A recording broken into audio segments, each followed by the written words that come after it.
Hi, and welcome to this week's solo episode of the Guest List podcast. I am your host, Steve Guest.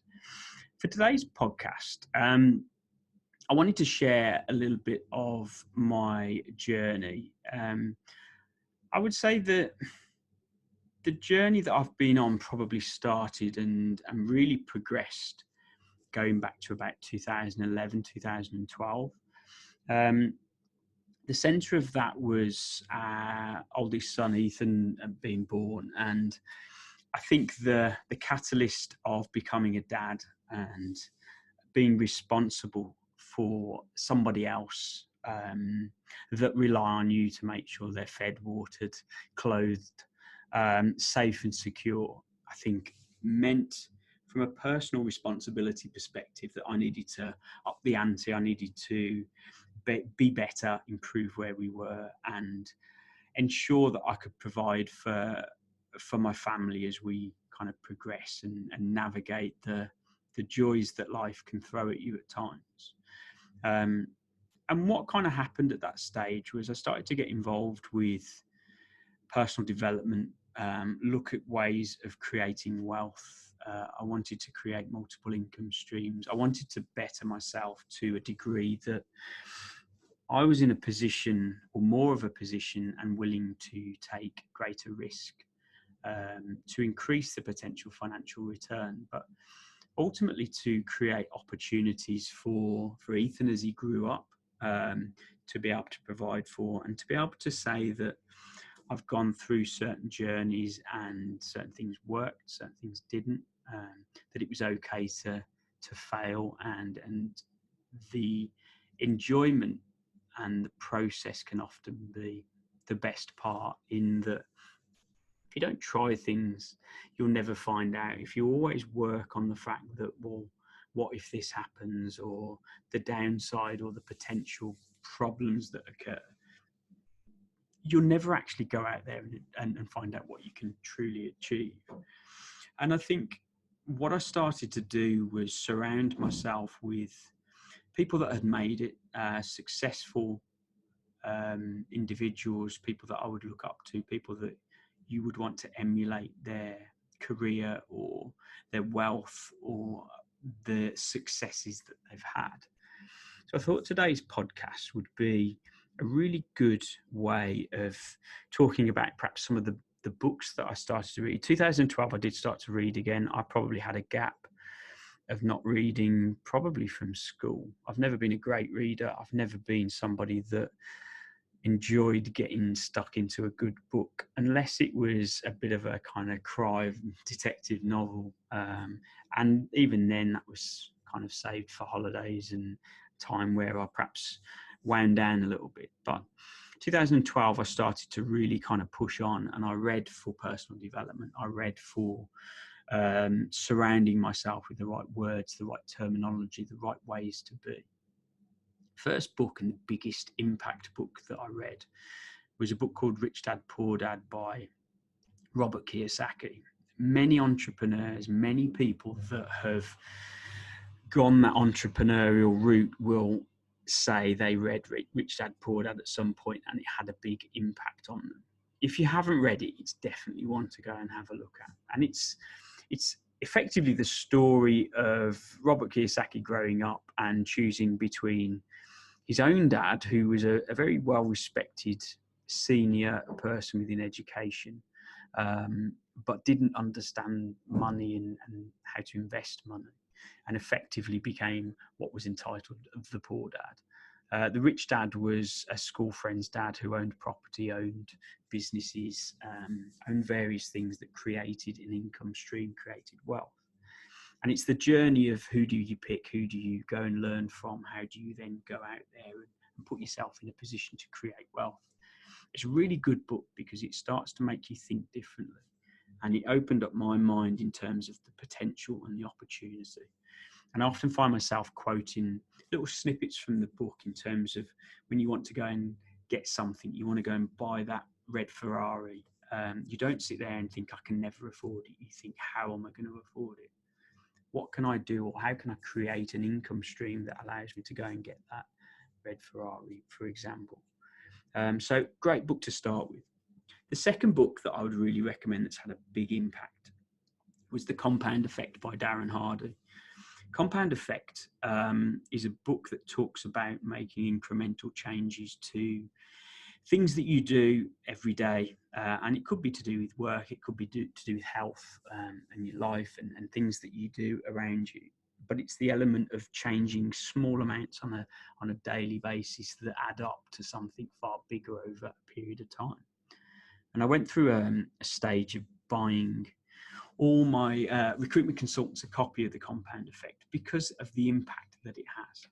If I could generate a consultant to make one extra sales call a day over the term of a year, I think it equated to something like 2 extra weeks worth of work, 2 extra weeks worth of sales activity for effectively doing one more call every day. So yeah, definitely go and have a look at The Compound Effect by Darren Hardy. A great book that got me over the hurdle to record my first social media video was Crush It by Gary Vaynerchuk. Again, something about motivation. It's that empowerment to go and get things done. A great book.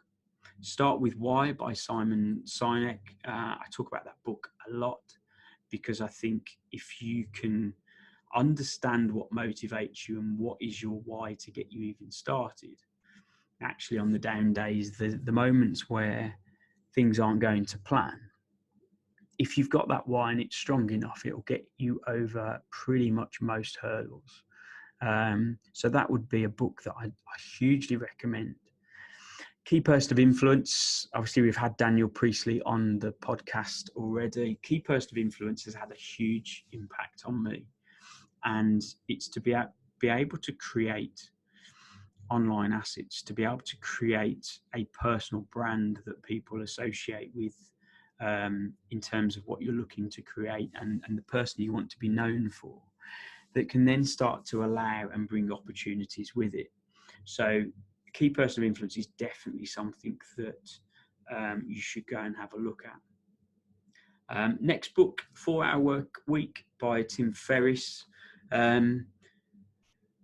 This book was great because you can take parts of the book that you can start to impact, and it's about making sure that you can get the most out of the time that you need to spend in certain areas.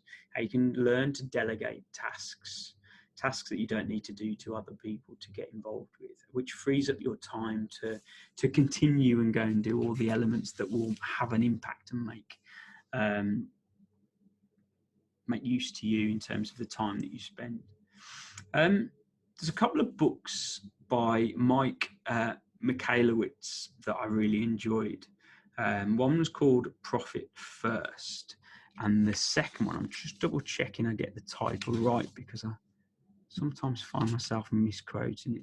It's called The Pumpkin Plan. These books are very much about understanding the flow of money and how to perhaps manage it in that looking to pay yourself first and understand the impact of being able to use that wisely to allow you to progress. The problems that we often find ourselves in is we get paid every month, we pay all the bills, we pay everything out, and we live off what's left. The problem with living off what's left, it doesn't necessarily allow room for growth and for you to be able to invest or build, because you're always living on the remainder of what's left, and that quite often doesn't really help. One of my favourite books, certainly on the investment side of things, was How to Own the World by Andrew Craig. I've actually met with Andrew Craig for a coffee in London because he talks through investing in stock shares and getting involved with investment and trading in a really understandable way. And I love the way that the book set about helping me understand it a lot better. There's a great book by Tony Robbins called Money Master the Game. There's also a book called Money by, I suppose, a very big influence on me over the years by Rob Moore. It's called Money. They're quite big books, they're quite chunky, but if you're looking to get a better understanding for perhaps the flow of money and how you can perhaps start to think about investments and return on your cash invested, then those two books are certainly worth having a look at. Oversubscribed by Daniel Priestley is a great book. The Go-Giver by Bob Berg is certainly something to have a look at. I'm just looking down here if there's any others that I would look to shout out. There's some really old books that are excellent to have a read through, things like The Rules of Wealth by Templar, Think and Grow Rich, Napoleon Hill, Richest Man in Babylon by George Clason. I enjoy reading books by Warren Buffett or anything around those sorts of areas. 7 Habits of Highly Effective People by Stephen Covey. Oversubscribed, another book by Daniel Priestley, has really helped me out certain parts.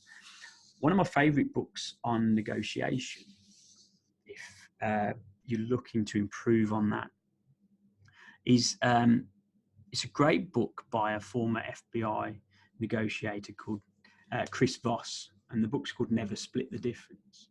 Now, Chris Voss was negotiating high-level hostage situations.